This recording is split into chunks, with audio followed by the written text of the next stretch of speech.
वो पुठे लाड़ो तीबे तो ते लाड़ा हेरते फिर वो जानो मारे जुआनाय कोतरा लाड़ा हेरे से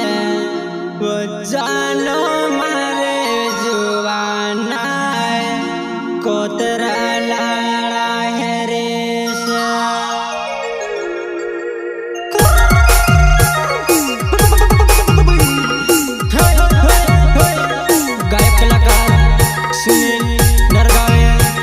प्रस्तुत करता है आंबाराम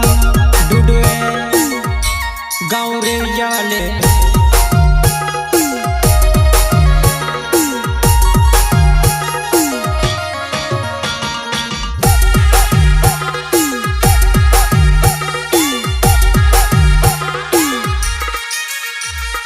पुठी लाड़ो ते चोते दिसरा घेरते फिर जानो मारे जवान नाय वो कोतरा लाड़ा हेरे पुठी लाड़ो ते चोते दिसरो हेरने कर जानो मारे जवान नाय वो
बाजी शादी करे कहवाई हसे कर एकाव दहड़ा में डेढ़ लाख जिसमें याद राज बाजी शादी करने कहवाई हसे कर एकाव दहड़ा में डेढ़ लाख बनावी नहीं दियो में काकी दुई जना जिंदगी भर जीव सुगनवा बाकी निया उड़वा दूसरे तक गांडे